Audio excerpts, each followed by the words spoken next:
There's a precise moment, a flutter in your heart, a feeling you can't explain. You look at this person, and for no logical reason, you feel a profound peace. You haven't said a word, but something inside you whispers, what if it was her?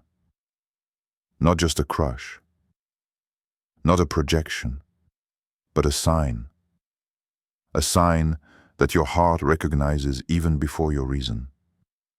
A sign that, perhaps, Allah placed her in your life for a reason far greater than love itself.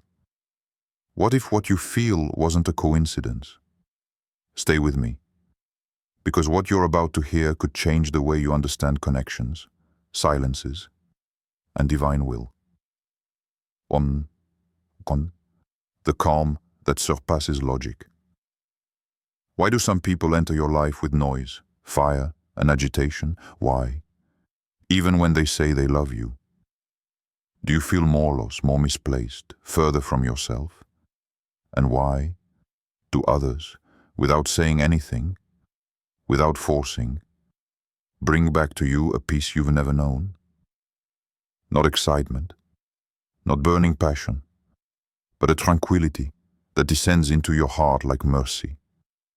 These people don't just make you feel loved, they make you feel guided.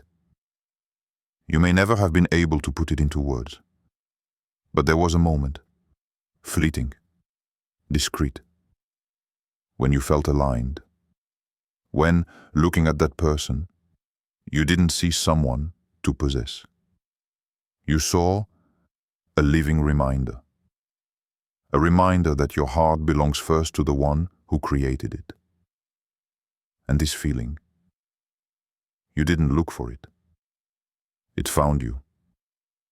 In the midst of a broken daily life, a tired heart, a mind that had stopped hoping, Allah slipped it there, between two doubts, as if to say to you, I've never forgotten you.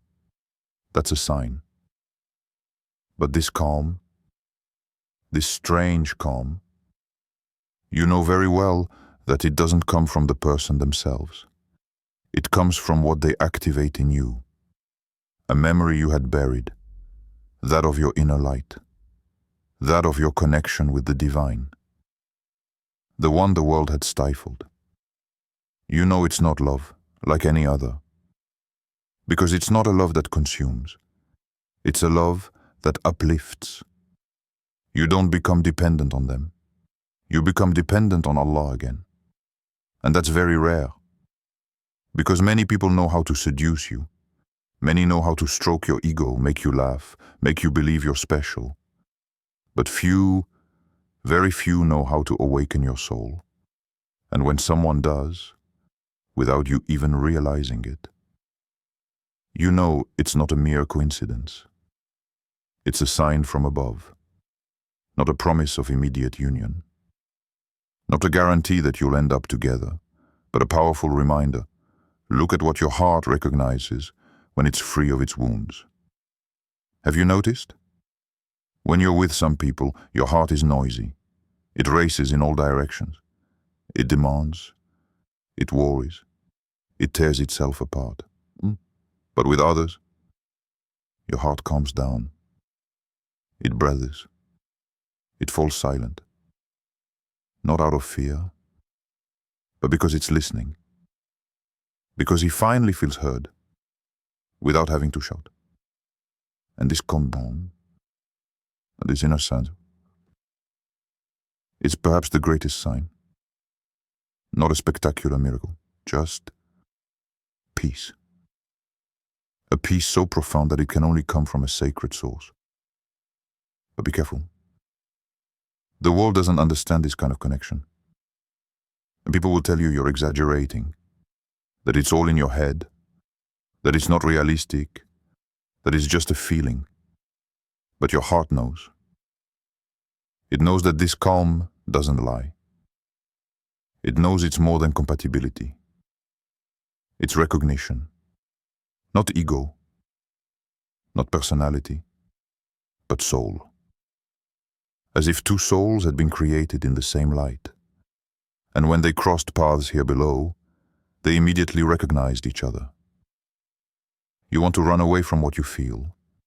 You want to remain rational. You want to stay in control. But deep down, you know that this calm transcends logic. You know that what you feel doesn't need words to exist. You know that this person hasn't stolen your heart. They've only awakened it. And this awakening, it doesn't come every day. You can't force it. You can't buy it. It comes when Allah decides your heart is ready to receive it.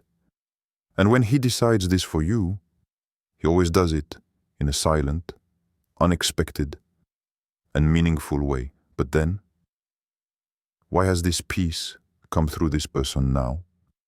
Why did your heart find such a resonance in such a discreet presence?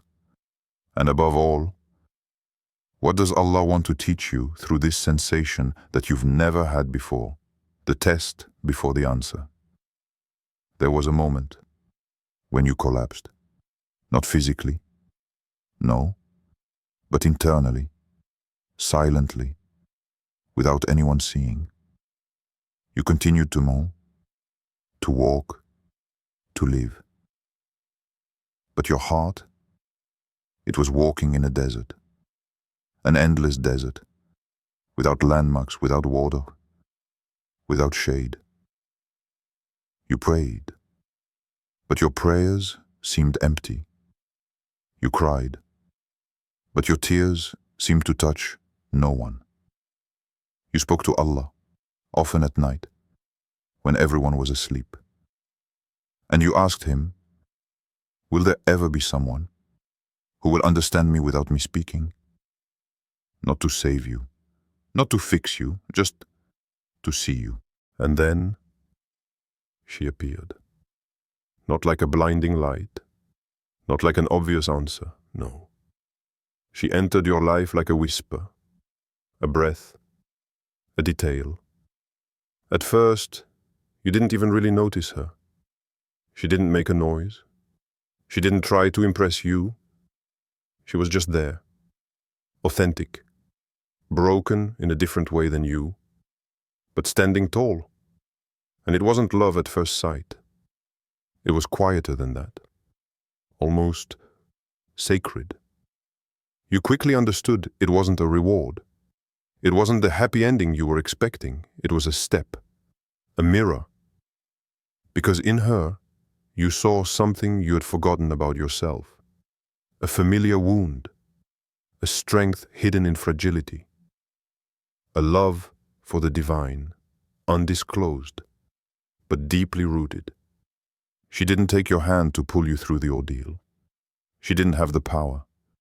But her mere presence showed you that you weren't alone in your struggle, that it was possible to weather the storm without getting lost, and that there were souls who, instead of clinging to them, brought you back to the one who created you.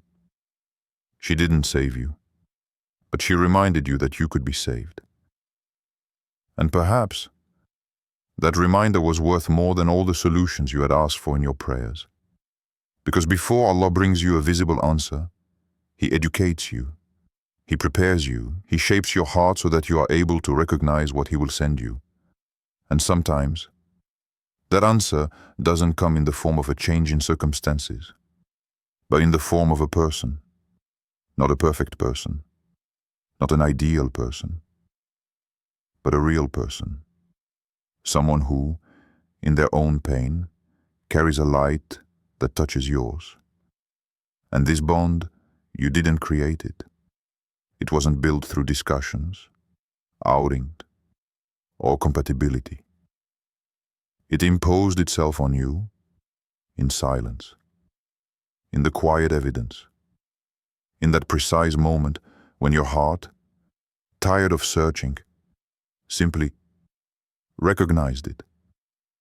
And you asked yourself, is this her? Not out of desire, but because for the first time in a long time, you no longer needed to defend yourself. No more need to wear a mask. No more need to pretend you were okay. You were seen, and in being seen, you remembered that you could still love. Not possessively, not selfishly, but with purity, with faith. This wasn't the end of your ordeal.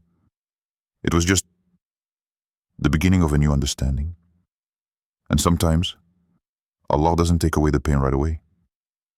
He simply shows you that, even in pain, He may send someone to remind you that you're still capable of light.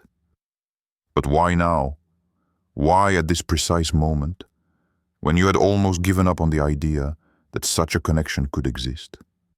Why this feeling of destiny in something so subtle? 3. The test of detachment. This is where everything changes. Where your heart thought it had found a haven, and suddenly the tide sweeps everything away.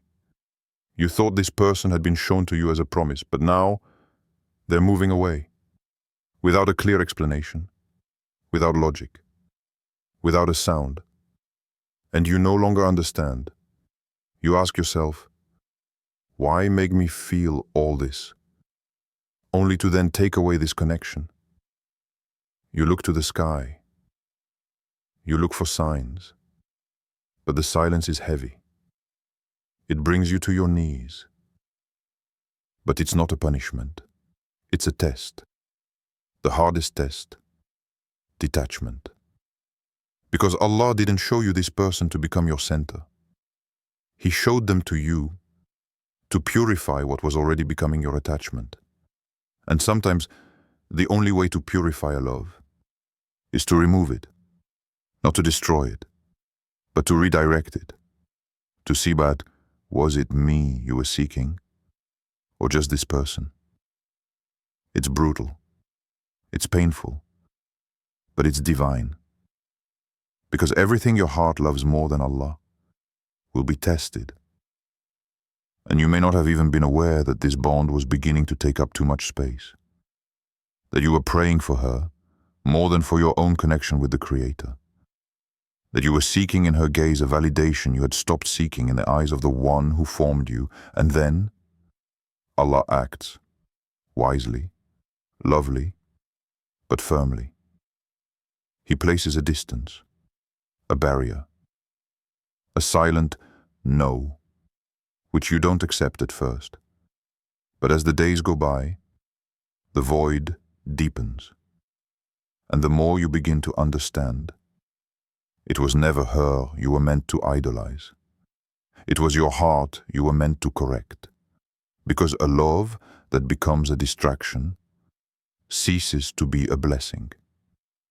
So you struggle against yourself, against your need for answers, your need for control, your need to understand.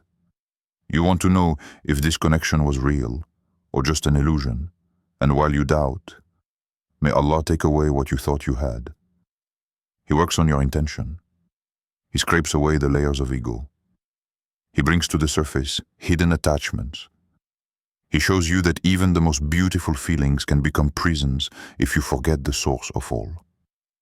And there, you are suspended between nostalgia and wisdom, between love and letting go. You want to fight for this person, but you don't want to disobey Allah. You say, silently, if it's good, bring it back. If it's a test, strengthen me. If it's an attachment, free me.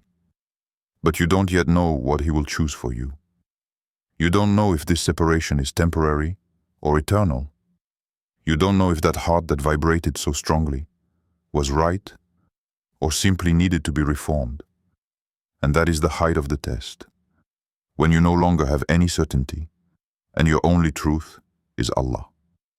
But then, why did He show you this person?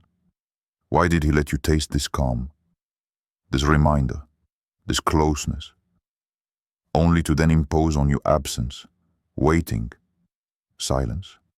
Before, when your heart makes dhikr without speaking, you are alone, not abandoned, just alone, sitting in a soundless room, no words, no movement. And yet, deep inside you, there is a special beat. A name crosses your heart, not on your lips, no. A silent name, a presence. And before you even think about it, your soul whispers, Ya Allah, protect her. Without understanding why this invocation came to you so naturally, without intention, without calculation, like a breath, like a reflex, like a dhikr, you realize it's not just a thought, it's not a desire, it's not even nostalgia, it's more than that. Every time you think of her, it's not your desire that speaks, it's your heart that turns to heaven. As if through this invisible bond, you had learned a new form of worship, one that doesn't involve words, one that is lived in silence, one that instead of distancing you from Allah, brings you back to Him without you even realizing it. You don't send her messages, you don't seek her attention, but you pray for her, as one prays for what one cherishes without possessing, as one prays for what one respects more than one desires. And at that moment, you ask yourself, is this still attachment, or is it already dhikr? For your love demands nothing. It doesn't seek to take. He gives, discreetly. It transforms into nighttime invocations, into pure thoughts, into sincere wishes that you don't even dare to utter aloud. You don't ask for her to belong to you. You ask for her to be guided, that she be soothed, that she be protected, even far from you. And this kind of love has nothing to do with passion.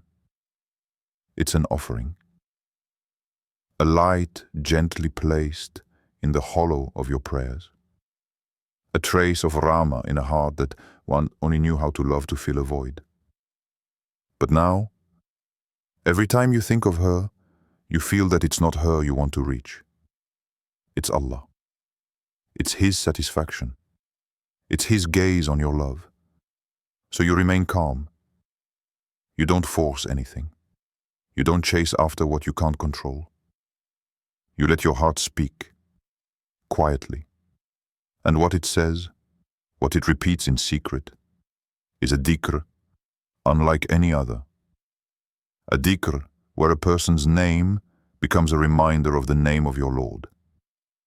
And in this discreet remembrance, you find peace. Not the kind that comes from possession, but the kind that comes from purity. Because you know that if Allah is the center of your love, then that bond can never be lost. Even if it's broken, even if it's interrupted, even if it never returns to the way it was before, you continue to pray, not to have Him, but so as not to lose the light that this bond has left in your heart. And you begin to understand that just some feelings are not meant to be experienced as a couple, but to rise alone toward the one who placed them within you. So, when your heart speaks without words, and what it says brings you closer to heaven, is it still a simple attachment? Or is it already a form of love that only Allah could teach you to feel? 5. What your nafs wants, and what your heart knows. I want to be with her now. The sentence turns in your head, over and over again, like a call that won't leave you in peace. Your heart beats faster with every memory, with every smile you recall, with every silence between you that had more meaning than 1,000 words. You feel an emptiness, but this emptiness, is it the absence of her, or the impatience of your nafs? You know it. Deep down, you know it. It's not the time yet. But your nafs protests. It murmurs, why wait? You saw her, you recognized her, you feel it's her. What if you lose her? What if someone else takes her place? And then a shiver runs through you. Not a thrill of love, a thrill of fear, because you are beginning to understand what that voice truly represents. This is your test. Because the nafs doesn't seek guidance. It seeks immediate relief. It wants to fill the void, not understand wisdom. It wants to force the signs instead of submitting to them. But your heart, which has learned to trust in Allah, remains calm. It whispers softly. If this bond is real, it won't be damaged by waiting. But if it's false, it will be destroyed in haste. You could force things. You know that. You could contact her, insist, try to provoke fate. You could mix up your intentions, justify your actions, convince yourself it's for the good. But you already feel that this path would steal something from you. Peace, barakah. Because what is written for you cannot be obtained through doubt, and even less through haram. You feel that if you move forward with your ego, even a blessed relationship could lose its light. Because a sacred bond cannot be cultivated in the shadow of desire. It requires pure light, an anchored patience, total trust in what your heart knows, and that your nafs refuses to accept. There are days when you want it more than anything, and others when you just want to forget. But your heart always comes back to the same point. It's not up to you to force the moment. It's up to you to become ready for it. And then, another question arises. Do you really want this person? Or do you want what this person has awakened in you? Gentleness, faith, sincerity, closeness to Allah. Because if you seek in them what only your Creator can maintain in you, then that is not love. It is an escape. And love, the true kind, the kind that Allah blesses, is not lived in stealing. It is lived in alignment. When your choices, your actions, your supplications are made in His light, not in the shadow of your desires, then you breathe. You gently remove your hands from what you wanted to control. And you say to your nafs, I understand you. You're afraid, but me, I choose Allah. And if He wants to bring our paths together, He will do so in a light that no desire can extinguish. But how long will we have to wait? What if this connection is an illusion? What if your silence separates you from her forever? 6. Predestined love doesn't make noise. There isn't always a thrill, not always a flash in the sky, not always an obvious message.